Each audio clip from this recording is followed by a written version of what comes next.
Programa Constru Business. Constru Business. Oferecimento Engie Plus Construtora e Incorporadora.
Olá, estamos começando mais um programa Constru Business. Muito obrigado pela sua audiência. No programa de hoje vamos falar sobre AVCB e vistoria predial e seguros. Nossos convidados, Marcos Stort, engenheiro civil, e Fabrício Gonçalves Donal, corretor de seguro. Muito obrigado pelas presenças. Marcos, o que é AVCB? Quais os pontos observados de quanto em quanto tempo a necessidade da renovação dessa certificação? Vamos lá. O AVCB, que é o Auto e Vistoria do Corpo de Bombeiros, atesta que uma edificação possui condições de segurança contra incêndio, com validade prevista sendo de até 3 anos para condomínios comerciais e até 5 anos nos residenciais, além dos atestados envolvidos que possuem vigência anual, como, por exemplo, a Brigada de Incêndio. Lembro que temos uma lei estadual aprovada em dezembro de 2018, onde o decreto 63.911, vigente desde abril de 2019, validou o poder de fiscalização ao Corpo de Bombeiros. E a Instrução Técnica 01 de 2019 do Corpo de Bombeiros estabeleceu os procedimentos administrativos para essa fiscalização. Ou seja, temos hoje uma multa para os condomínios que não estiverem em ordem com seus sistemas de prevenção e combate a incêndio, que pode chegar a R$265 mil, dependendo da gravidade. A ausência do atendimento dos requisitos de segurança pode levar a risco a vida dos moradores e responsabilização civil e criminal do síndico. Além do que acredito que exista algum comprometimento do ressarcimento por parte da companhia de seguro. Mas uma questão, todos os estabelecimentos comerciais e condominiais precisam, por exemplo, uma residência unifamiliar não precisa. Não. Mas, por exemplo, restaurante, logicamente, espaço de shows, de eventos e prédios, há essa obrigatoriedade, né? É isso? Sim. Só para confirmar. Sim. Fabrício, quais são as coberturas obrigatórias e acessórias em relação a seguro em um condomínio? Então, Marcos, as coberturas que a gente chama de obrigatória na pólice de condomínio, a gente denomina cobertura básica. A cobertura básica ela pode ser dividida em básica simples, que é o que o mercado costuma contratar, e a básica ampla. Essa básica simples, o que ela cobre exatamente? Incêndio, explosão, queda de aeronaves e danos causados por raio. Quando a gente fala de acessórias, a gente tem uma série de coberturas que o síndico pode contratar dependendo da necessidade do condomínio ou não. Essas acessórias, alguns exemplos são, por exemplo, danos elétricos, que acontece muito na nossa região por conta das tempestades, o vendaval é algo bastante comum, outras coberturas como responsabilidade civil do síndico. Quebra de vidro, por exemplo. Quebra de vidro. Ventania. Exatamente. Então as coberturas acessórias, a gente tem praticamente 20 coberturas acessórias disponíveis. E aí vai do síndico contratar de acordo com a necessidade do condomínio ou não. Quando ocorre alagamentos na cidade, né, e os subsolos enchem de água e, por exemplo, são perdidos lá 20, 30, 40 carros, né? Existe algum seguro que cubra isso? Existe uma cobertura acessória chamada alagamento. Ela cobre o condomínio em caso de dano por alagamento. No entanto, pela pólice C do condomínio, a cobertura de alagamento ela cobre exclusivamente o condomínio. Então ela não abrange os carros nem os bens dos moradores que estão no subsolo. Então, qual é a forma de cobrir o veículo do condômino dentro da garagem do prédio? Ele tendo o seguro do automóvel dele. É a única forma hoje disponível no mercado. Marcos, quais os itens de segurança e de combate a incêndio indispensáveis em qualquer edificação? Bom, vamos lá. Existem os óbvios, né? Portas corta-fogo, né? Escada pressurizada onde existe nas edificações mais recentes, né? Extintores, mangueiras, detetor de fumaça, luz de emergência, gerador para no caso de queda de energia ou uma conexão onde você possa manter essa energia nas áreas de emergência. Agora, em linhas gerais, tudo deve estar de acordo com as dimensões da edificação e em consonância com as normas técnicas dos bombeiros.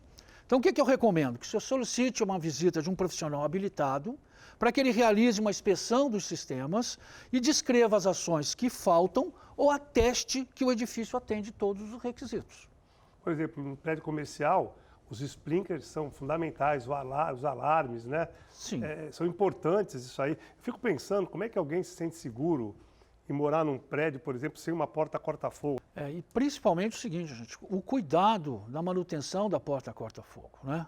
Ela tem que ter uma pintura específica, o prazo de validade dela existe, as plaquetas de identificação têm que ser mantidas íntegras, ela tem que ser mantida fechada, a mola tem que ser ajustada corretamente, Verdade. porque ela está ali exatamente para ser uma área de emergência. E existem protocolos para os bombeiros internacionalmente para atender no caso de um incêndio. Ou seja, aquela área é um refúgio. Vamos imaginar uma hipótese. Eu tenho no 10º andar um cadeirante, ok?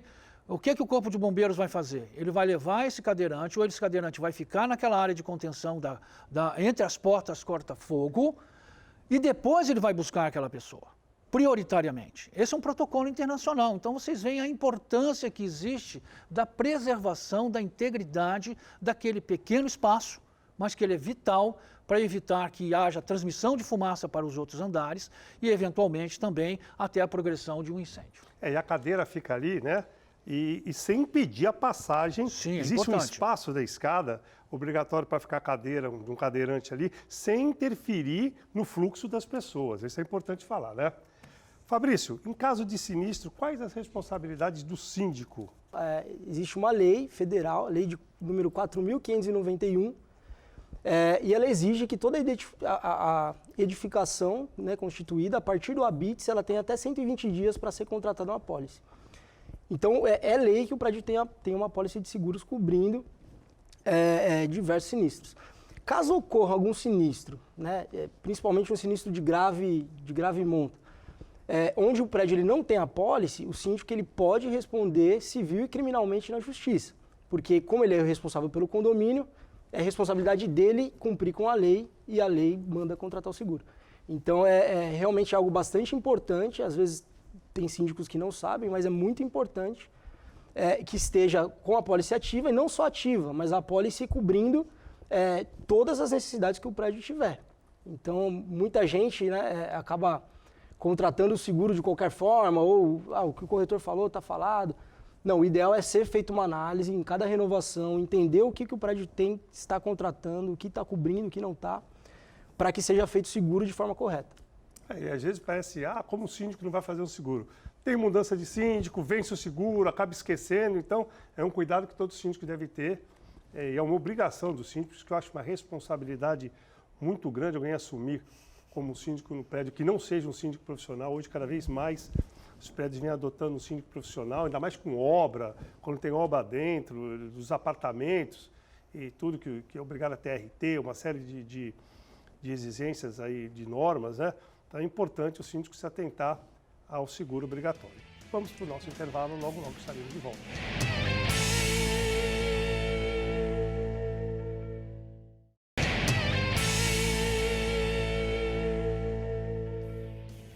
Estamos de volta para o segundo bloco do programa ConstruBusiness. O assunto de hoje é AVCB, Vistoria Predial e Seguros. Nossos convidados, Marcos Stort, engenheiro civil, e Fabrício Gonçalves Donal, corretor de seguros. Marcos, que tipo de edificação é obrigada a ter uma brigada de incêndio?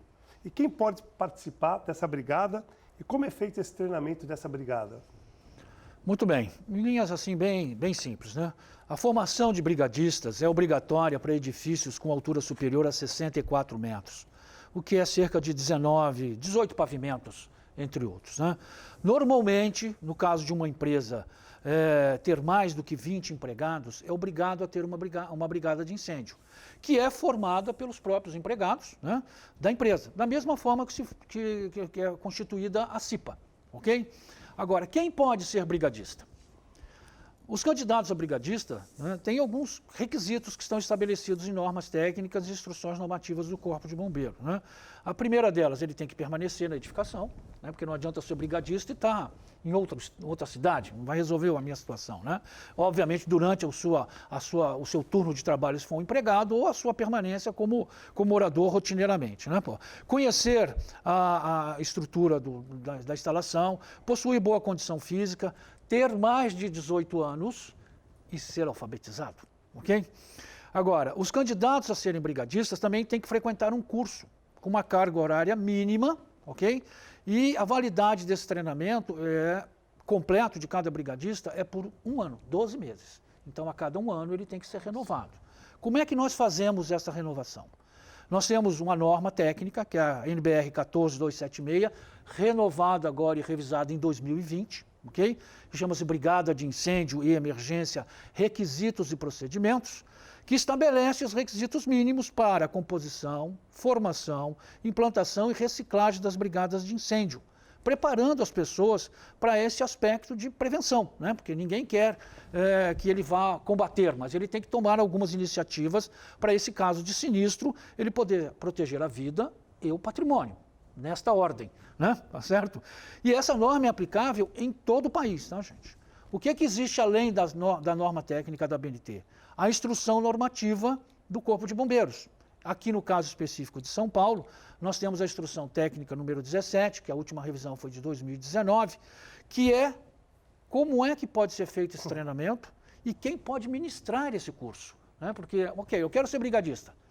Onde eu procuro um treinamento, né? Eu tenho empresas que fazem isso, mas eu tenho uma instrução normativa específica do Corpo de Bombeiros que diz: deve-se concluir um curso mínimo de 4 horas teóricas e 4 aulas práticas, sendo aulas de combate a incêndio e horas de primeiros socorros também, somando um total de 8 horas para essa circunstância, tá?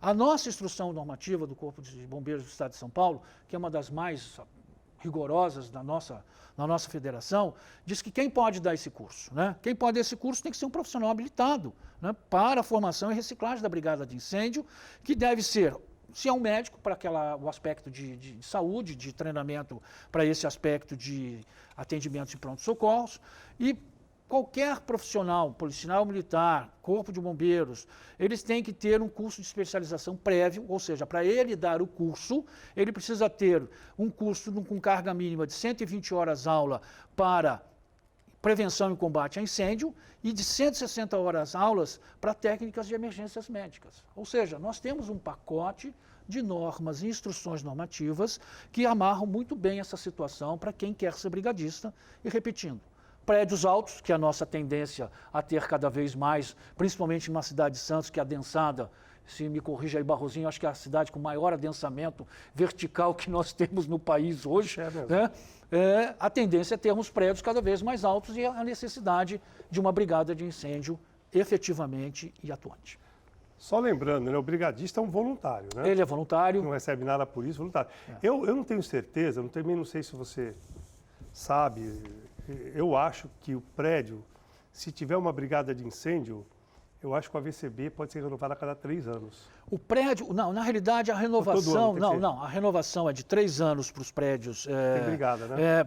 Mesmo que você tenha brigadista, o que não acontece é o seguinte, são 3 anos para condomínios comerciais e 5 anos para condomínios residenciais. A renovação da brigada, ou seja, do treinamento da brigada, é a cada ano.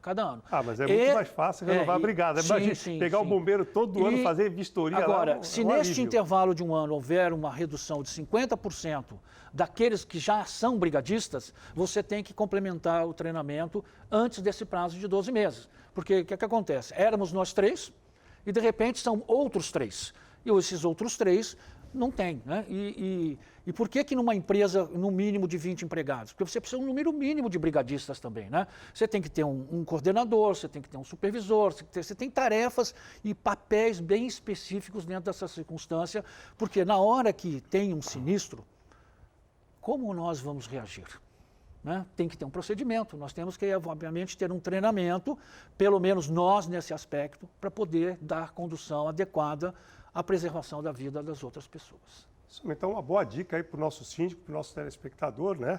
Que a cada 3 anos ou 5 anos, se você tiver uma brigada, você consegue se livrar da vistoria do bombeiro, e cada vistoria do bombeiro, eu sou super fã do Corpo de Bombeiro, mas cada técnico que vai fazer a vistoria, ele pode encontrar coisas diferentes do que foi 1 ano atrás ou 3 anos atrás. Parece incrível isso, mas não é. É normal, é minha área, que eu trabalho há 35 anos disso. O prédio está totalmente aprovado 1 ano, o outro ano chegou outro profissional, e tudo que aquele aprovou anteriormente não vale, e ele tem restrições, pode ter restrições a mais do que aquele que teve daqui a 1 ano ou 3 anos o outro, e aí vai. Isso não acaba. Então é importante a brigada que a gente se livra aí da obrigatoriedade da vistoria durante alguns anos. Então é fundamental a brigada de incêndio, né? Para evitar o estresse do prédio. Fabrício, falando em AVCB, antes de fazer um seguro, por exemplo, contra incêndio, aquele seguro obrigatório, a seguradora exige algum documento, principalmente o AVCB de um prédio? Então, Marcos, o AVCB é algo muito falado entre as seguradoras, né? Pelo fato da lei exigir, as seguradoras também, elas estão o tempo inteiro conversando sobre isso. O que acontece? No momento da contratação, algumas seguradoras, elas solicitam uma vistoria no condomínio para saber em que estado está o condomínio. Isso depende muito do tamanho do condomínio. Então, prédios de 3 andares é mais difícil da seguradora precisar fazer vistoria. Prédios maiores já é mais comum. Nessa vistoria, na relação de documentos que eles pedem para o prédio, está o AVCB. Agora sim, o AVCB, se o prédio não apresentar o AVCB, o seguro ele não vai ser aceito? Não necessariamente. A seguradora ela ainda não está colocando como um item obrigatório para a aceitação do seguro. Então, a vistoria da própria seguradora dá margem para ela dizer se o prédio está apto a ser segurado ou não. Em momentos de sinistro, por exemplo, sinistro de incêndio, a seguradora ainda também não está colocando como item obrigatório o AVCB, embora ela tenha, por meio das condições gerais, alguns argumentos para poder, de alguma forma, ou depreciar a indenização ou até negar a indenização, dependendo do estado do prédio.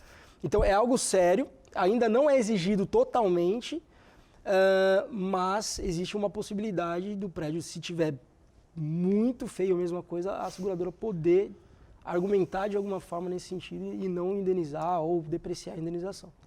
Um condomínio que tem o AVCB, com relação ao que não tenha, isso interfere no valor do seguro ou não? No momento da vistoria, na verdade, o seguro ele já foi precificado, já foi contratado e aí está sendo feita a vistoria. Então, isso não interfere ainda no valor do seguro. Agora, pode interferir no seguinte sentido. Vamos supor que o prédio está segurado hoje pela seguradora X. Essa seguradora teve um sinistro durante a vigência.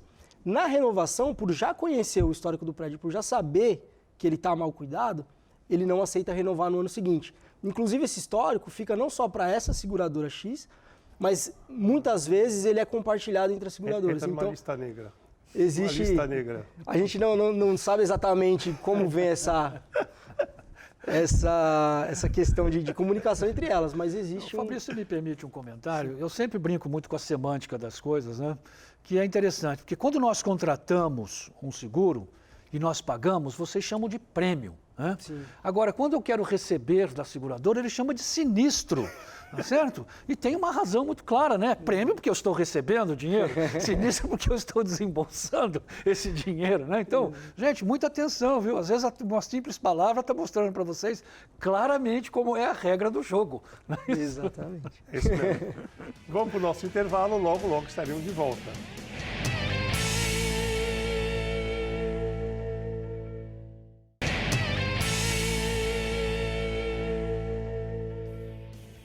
Estamos de volta para o último bloco do programa Construbusiness. O assunto de hoje é AVCB, vistoria predial e seguros. Nossos convidados, Marcos Stort, engenheiro civil, e Fabrício Gonçalves Donal, corretor de seguros.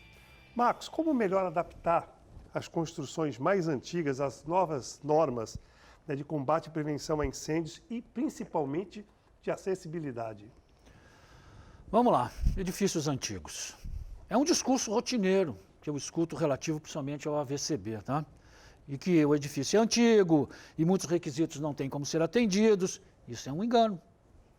Pois em um processo de regularização do edifício, em sendo impossível no aspecto de engenharia o atendimento, o processo será levado para estudo no Corpo de Bombeiros. E se estiver embasado e confirmado pelo órgão, o requisito até pode ser aceito de forma diferente, como, por exemplo, no caso de construções erguidas em uma época anterior à legislação vigente. Tá? Agora, há medidas alternativas para a regularização, mesmo que não confiram o mesmo grau de segurança para uma edificação projetada nas normas atuais, que podem ser acatadas pelos bombeiros, que dessa forma liberam uma AVCB. Okay? Agora, acessibilidade também é um outro aspecto muito discutido. É comum, principalmente em edifícios antigos, e aí nós estamos falando com pessoas com deficientes, com dificuldade de locomoção, né? E eu gosto mais da palavra pessoas com dificuldade de locomoção, porque nada obsta de qualquer um de nós com perfeita saúde sofrer um acidente e ter uma dificuldade locomotora, quebrar uma perna, ter que usar uma cadeira de rodas. E aí ele começa a descobrir que a locomoção vai ter muito problema de acesso, né? Pô? Faltam rampas, faltam elevadores com tamanho adequado e até portas com largura adequada. E todas essas pendências devem ser resolvidas pelo síndico. A promoção da acessibilidade em prédios residenciais, gente, é lei desde o ano de 2000. E a sua regulamentação chegou mais ou menos por torno de 2004, quando efetivamente ela passou a ter todo o seu vigor, né, pô? E de acordo com o texto, todas as edificações de edifício de uso privado multifamiliar ou ainda a reforma ou ampliação de edifícios existentes devem seguir as normas de acessibilidade, que é a norma da ABNT, a 9050, que chama-se acessibilidade a edificações, mobiliário, espaços e equipamentos urbanos, e que inclusive sofreu uma pequena emenda agora no meados do ano de passado de 2020. Vão aqui algumas dicas para os síndicos, tá, gente? As rampas têm que ter pelo menos 1,20 m de largura e a inclinação no máximo de 6%, ok? E você vai descobrir que esse 6% faz muita diferença se tiver que subir você tracionando a sua cadeira de rodas, né? Os desníveis maiores devem ser vencidos por uma plataforma hidráulica ou um elevador, né? E é preciso colocar corrimão dos dois lados, para que os deficientes, as pessoas com dificuldades, possam se apoiar. O ideal é que as rampas sejam feitas em concreto, com um piso antiderrapante, e quando não for possível, pode-se lançar mão também de rampas feitas com estrutura metálica, né, pô? Tem um pequeno detalhe, viu, gente? Os capachos não podem ultrapassar 1,5 cm de altura. Então eu não posso ter ressaltos entre as áreas internas e externas, e o capacho faz parte desse ressalto. E às vezes a pessoa quer melhorar, né, e bota aquele capacho bem felpudo, né, bem robusto, só que para um cadeirante isso vai ser muito complicado. Então o que eu tenho que fazer? Um rebaixo no contrapiso e embutir esse capacho, mesmo que seja um capacho robusto, para que ele não crie mais do que 1,5 cm de altura para essa circunstância de um cadeirante. Então ficam aqui algumas dessas dicas e essas informações relativas à acessibilidade. Lembrando, acessibilidade é uma lei, não importa a idade do prédio. Então, todos nós temos que lembrar o seguinte: nós estamos envelhecendo, a nossa população está envelhecendo e faz parte da constituição física de cada um de nós termos um pouco mais de dificuldade de locomoção. Então, isso não é só conforto, é segurança. Isso mesmo. Fabrício, qual a diferença entre o seguro condominial e residencial? Primeiramente, eles são dois produtos diferentes, né? Cada um tem as suas condições gerais, que a gente chama, ou seja, as suas especificidades.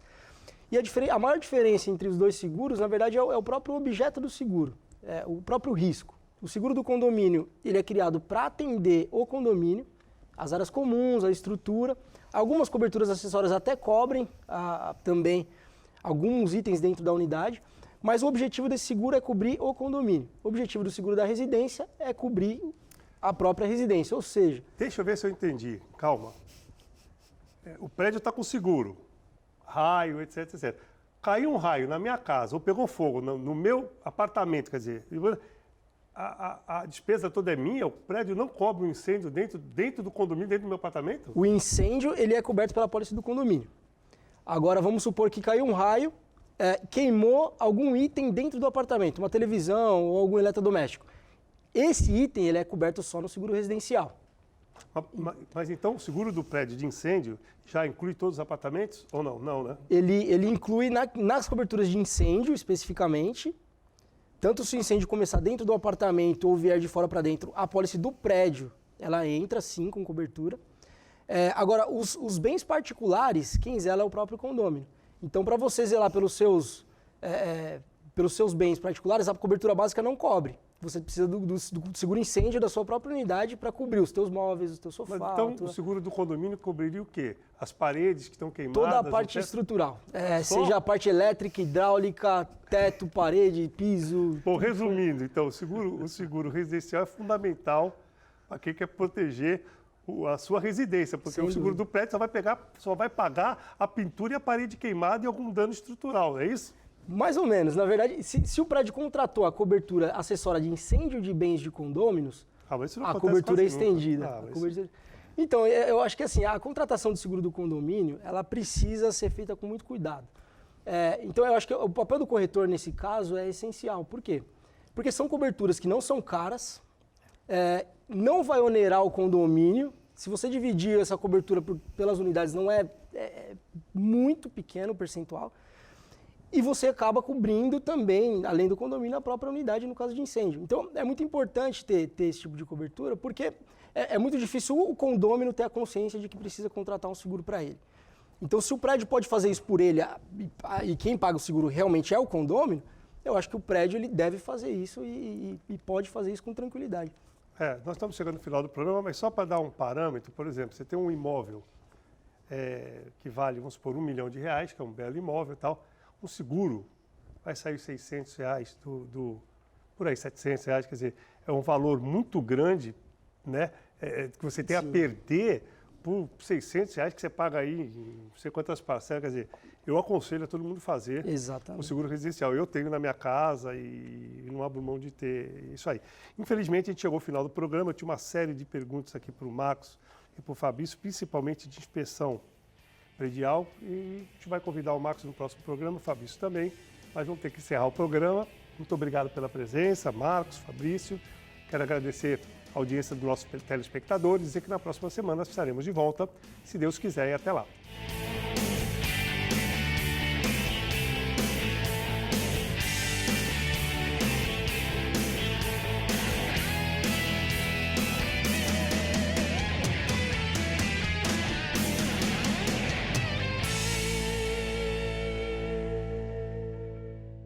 Programa Constru Business. Constru Business. Oferecimento Ingeplus Construtora e Incorporadora.